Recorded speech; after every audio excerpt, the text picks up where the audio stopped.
So should you buy a property now or wait? This is the question that's on everyone's lips right now, even mine. And as much as I'd love to say I have a clear plan for what I intend to do for the next 12 months, I kind of don't. You see, the question of should you buy now or wait for what may be, and it's a maybe, property crash occurring, even has myself swaying from left to right with my decisions. But I'll explain that in a few moments. But as for yourselves, my friends, in today's video, what we're going to do is we're going to run through the pros and cons of buying property now and weighing that up against a possible crash or correction that many of you guys I know are waiting for. Or should I say, hoping for. So if that sounds like fun, sit back, relax, and feel free to smash that like button to support this channel and instantly become my best friend.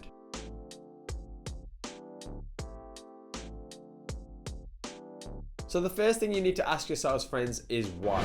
Why you haven't liked this video, and of course, why you're even considering buying property right now. Both very important questions. But if you focus more on buying property now, one question I always throw back to people who ask me about the best time to buy and whether or not they should be buying right now is, what's your goal with that purchase? Why are you even looking to buy property in the first instance? And the reason I ask this is because if your goal is to, I don't know, let's say buy something for your retirement in 30 years time, then I'd argue till the cows come home that now is the perfect time to buy. Because in 30 years time, whether we see a small dip or a correction in the next few years, there is a high probability, my friends, that that house that you purchased has grown massively and you will benefit from capital appreciation. Plus, let's be honest, your money has more purchasing power today than it will in a few years time. But I'll speak more about that in a moment. Now, another benefit on buying a property right now is you can lock in the rates and confidently know that over time rents will probably increase alongside those, so you're earning more from that property. And the advantages don't stop there, my friends, either.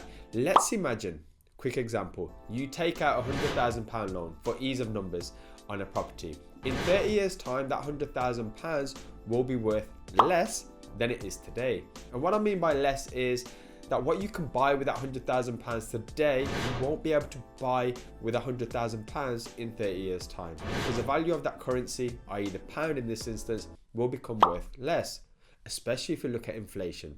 And I will get to that. And then finally, my friends, another possible advantage is that let's say you buy something now and prices don't go down. Then you have made sure that money is working hard for you in an asset rather than becoming worth less each and every day just sat in a bank where inflation is around 9% and it's probably going to be much closer to 11% by the end of the year. However, friends, it would be wrong of me to not outline some opposing thoughts to you, just to get you guys thinking. And let's start with inflation. Now, yes, your money is getting sucked dry in terms of its purchasing power and value when it's stuck in the bank. And if you wait another year or so, those savings that you're hoping to buy a house with will sadly be worth less. And whether the house prices continue to rise, stay the same, or even dip a little, you need to know that your purchasing power will simply be less. It will be a lot less if prices don't move or go up, and it'll probably somewhat even out if there is a small correction that does happen. Now, let's play a quick hypothetical scenario. Let's imagine house prices do fall, as many of you are probably wishing right now. Because the cost of living crisis continues to worsen and the overall cost of interest rates continue to increase, it could make buying property less appealing. And essentially, this will see the demand for buying drop. And when I say the demand will drop, what I actually mean that although people may still want to buy properties and buy homes, it just may not be feasible. And they may just not be able to buy it. Meaning the actual demand for people going out there and trying to buy property will unfortunately dip. And friends, if this does happen and you have some cash spare, it would probably be an amazing, potentially life-changing moment to buy property at a discount. Because if the 18-year property cycle tells us anything, or history repeats itself, then prices will definitely bounce back. And then you'll be laughing, like literally laughing.